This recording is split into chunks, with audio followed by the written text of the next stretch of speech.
शिपूरा नाम का एक गांव था। उस गांव में कुआं ना होने की वजह से सभी गांव वाले नदी से ही पानी लाया करते थे। एक दिन गांव की एक औरत निर्मला नदी के किनारे बैठकर कपड़े धो रही थी। तभी उसे नदी से डरावनी आवाज सुनाई दी। कौन है यहाँ जो मुझे डरा रहा है? अरे कौन है यहाँ?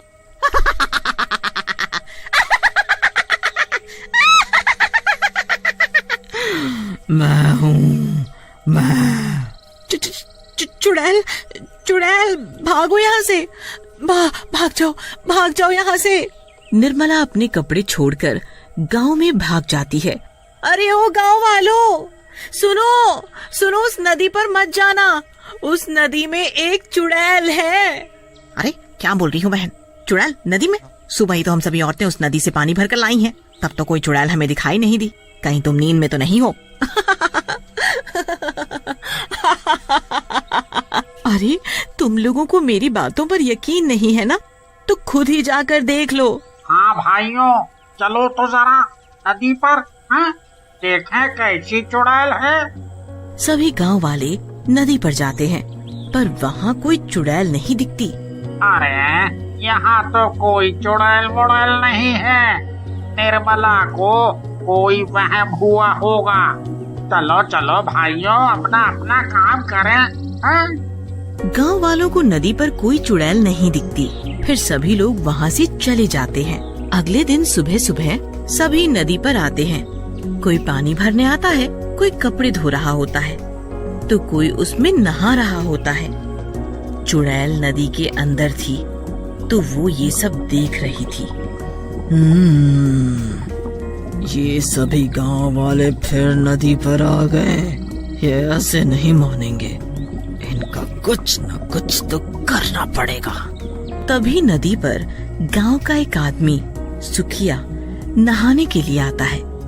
जैसे ही सुखिया नदी में नहाने के लिए अंदर घुसता है, नदी में अंदर बैठी चुड़ैल उसका पैर पकड़ लेती है। अरे अरे अरे अरे मेरा पैर किसने पकड़ा है? कौन है भाई नदी के अंदर? बचाओ बचाओ बचाओ। चुड़ैल सुखिया का पैर पकड़कर नदी के अंदर खींच लेती है और फिर सुखिया को नदी के बाहर फेंक देती है। सुखिया बेहोश हो जाता है। गांव के कुछ लोग सुखिया को वहाँ पड़ा देखते हैं। सुखियो, ये तुम्हें क्या हुआ? अरे ये तो बेहोश है, इसे इसके घर ले चलो। जब ये होश में आएगा तभी कुछ बताएगा ये बेहोश कैसे हुआ है। सभी गांव वाले उसे उठाकर उसके घर ले जाते हैं। जब सुखिया होश में आता है तो उसके साथ क्या हुआ सब बताता है। भाइयों, मैं सच बोल रहा हूँ, नदी में कोई तो था जिसने मुझे नदी में खींच लिया था।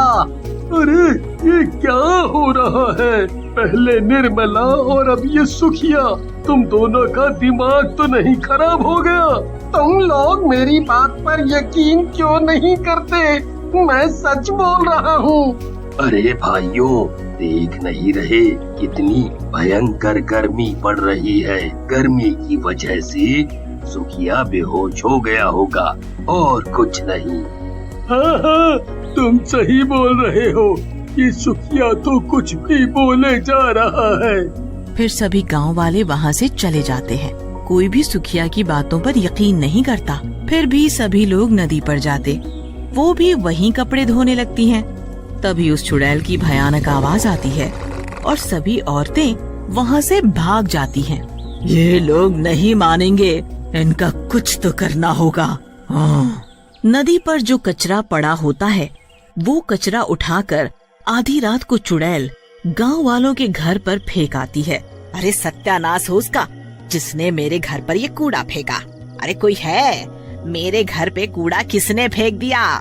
देखो जी, किसी ने हमारे घर पर इतना सारा कचरा फेंक दिया है, भला बताओ। ये सब देखकर पारो और मुरली गांव वालों से लड़ने लगते हैं। वो चुड़ैल फिर से आधी रात को नदी से निकलकर गांव में आती है और अब की नदी से ढेर सारी कीचड़ उठाकर शंकर के घर पर फेंक कर चली जाती है। सुबह होते ही रानी, ये अजीब सी बदबू कहाँ से आ रही है? हाँ जी, बदबू तो मुझे भी आ रही है। ये बदबू शायद बाहर से आ रही हो। दोनों बाहर जाकर देखते हैं तो उनके घर पर ढेर सारी कीचड़ पड़ी होती है। ए, ये कीचड़ किसने डाला मेरे घर पर? इसकी इतनी हिम्मत! ओए, क्या हुआ शंकर भाई, क्यों शोर मचा रहे हो? ए, अरे भाई जरा यहाँ देखो, किसी ने मेरे घर पर ये कीचड़ डाल दिया है। पता नहीं कौन है वो, अगर पता चल गया ना छोड़ूंगा नहीं उसे। हाँ। शांत रहो शंकर भाई, किसी ने तुम्हारे साथ मजाक किया होगा। कोई बात नहीं, अभी तो मैं चुप हूँ, और अगली बार ऐसा कुछ हुआ ना तो उसे छोड़ूंगा नहीं। हाँ। सभी गांव वाले वहाँ से चले जाते हैं। जब रात को सभी गांव वाले सो जाते हैं तो नदी वाली चुड़ैल फिर से गांव में आती है। जब वो चुड़ैल कूड़ा उठाकर लोगों के घरों पर फेंक रही होती है, तभी गांव का एक आदमी किशन लाल अपने घर की खिड़की से उस चुड़ैल को कूड़ा फेंकते हुए देख लेता है। हमारे गांव में चुड़ैल, पर ये चुड़ैल यहाँ क्या कर रही है? अच्छा, अब पता चला, ये चुड़ैल ही थी जो सभी के घरों पर कूड़ा कचरा डाल जाती है। सुबह होती ही ये बात गांव वालों को बतानी पड़ेगी। भूरा के घर पर चुड़ैल कूड़ा डाल कर गई तो वो भूरा सभी गांव वालों से लड़ रहा होता है। हद हो गई अब तो, ये रोज रोज कौन कूड़ा कचरा डाल जाता है, कभी किसी के घर तो कभी किसी के। आज उसने मेरे घर पर कूड़ा डाला, उसकी इतनी हिम्मत, एक बार हाथ लग जाए छोड़ूंगा नहीं उसे। हाँ। किशन लाल ने रात में चुड़ैल को देखा था, तभी वो वहाँ आ जाता है। रुको रुको रुको, तुम सभी लोग लड़ना बंद करो। तुम सभी के घरों पर कूड़ा अपने गांव में किसी ने भी नहीं डाला। ये क्या बोल रहे हो तुम? मेरे घर पर किसी ने भी कूड़ा नहीं फेंका तो किसने फेंका? जल्दी बताओ, जल्दी। हाँ, बताता हूँ। पहले तुम सब सरपंच जी के घर चलो, वहीं बताऊंगा सब। फिर सभी मिलकर सरपंच जी के घर जाते हैं। क्या बात है, तुम सभी लोग एक साथ यहाँ? सरपंच जी, बात ही कुछ ऐसी है कि सभी को यहाँ आना पड़ा। हाँ, बोलो ना। सरपंच जी, हमारे गांव में चुड़ैल है जो उस नदी के अंदर से आई थी। देखा, मैंने सच बोला था ना, उस नदी में चुड़ैल ही थी जिसे मैंने देखा था। इसका मतलब जब मैं नदी में नहाने गया था तो उसी चुड़ैल ने मेरे पैर पकड़े होंगे और मैं बेहोश हो गया था। हाँ, तुम सभी सही हो। उस नदी में एक चुड़ैल रहती है, मैंने खुद उसे देखा है गांव में। गांव में? हमें तो कभी कोई चुड़ैल दिखाई नहीं दी। किशन लाल सभी गांव वालों को बताता है। आधी रात को जब मैं पानी पीने के लिए उठा तो मेरी नजर खिड़की के बाहर गई तो देखा एक चुड़ैल सभी के घरों पर कूड़ा फैला रही थी। और तो और गांव में भी चारों तरफ कूड़ा ही कूड़ा फैला दिया। जब वो कूड़ा फैला कर जाने लगी तो मैंने उसका पीछा किया और वो चुड़ैल नदी के अंदर चली गई। पर मेरी समझ में ये नहीं आ रहा कि वो चुड़ैल ऐसा क्यों कर रही है। अब नदी पर जाना खतरे से खाली नहीं है। सरपंच जी, अगर हम लोग नदी पर नहीं जाएंगे तो पिएंगे क्या? और बाकी घर का सारा काम भी तो पानी से होता है, खाना बनाना, नहाना, कपड़े सभी। हाँ सरपंच जी, शंकर सही बोल रहा है। हमारे घर की औरतें नदी पर कैसे जाएंगी? और तो और पूरे गांव में एक भी कुआं नहीं है। अगर कुआं होता तो इतनी परेशानी नहीं होती। ये तो बहुत बड़ी समस्या है। मैं सोच रहा था कि किसी तांत्रिक बाबा को बुलाया जाए गांव में, वो ही कुछ कर सकते हैं। अब सभी गांव वाले सरपंच की बात मान लेते हैं और सरपंच जी एक तांत्रिक बाबा को बुलाकर सारी बात बताते हैं। अच्छा, इसलिए तुमने मुझे यहाँ बुलाया। तुम चिंता मत करो, हम सब ठीक कर देंगे।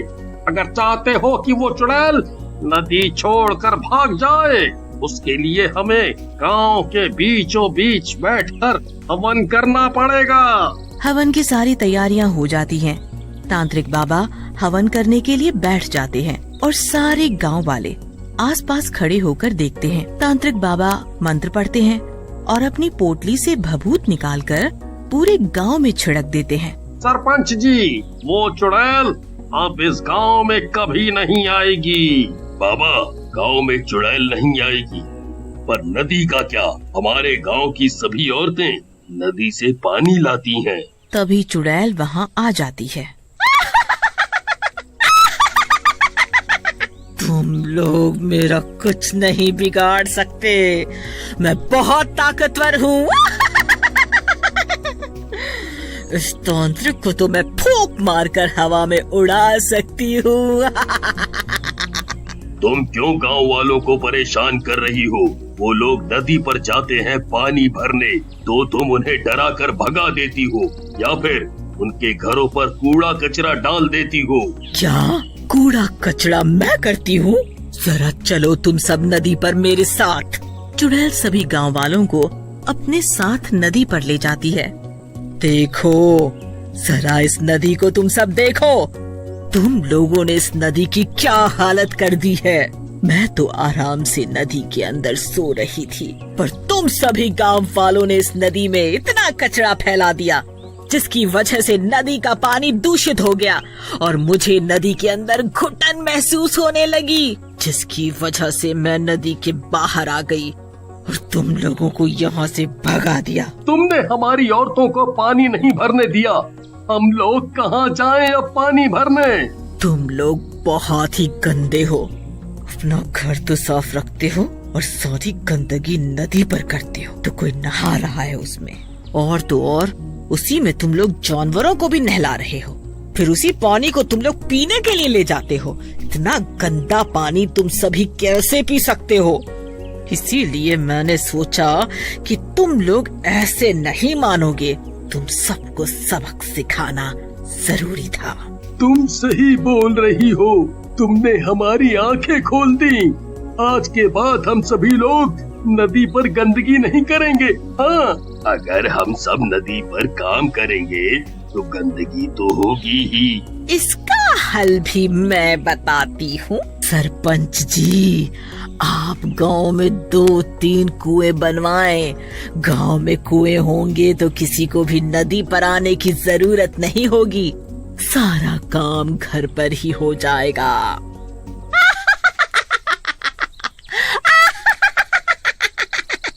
तुमने सही कहा, मैं कुएं जरूर बनवाऊंगा। तुम्हारा बहुत बहुत शुक्रिया। और चुड़ैल वहाँ से हमेशा हमेशा के लिए चली जाती है।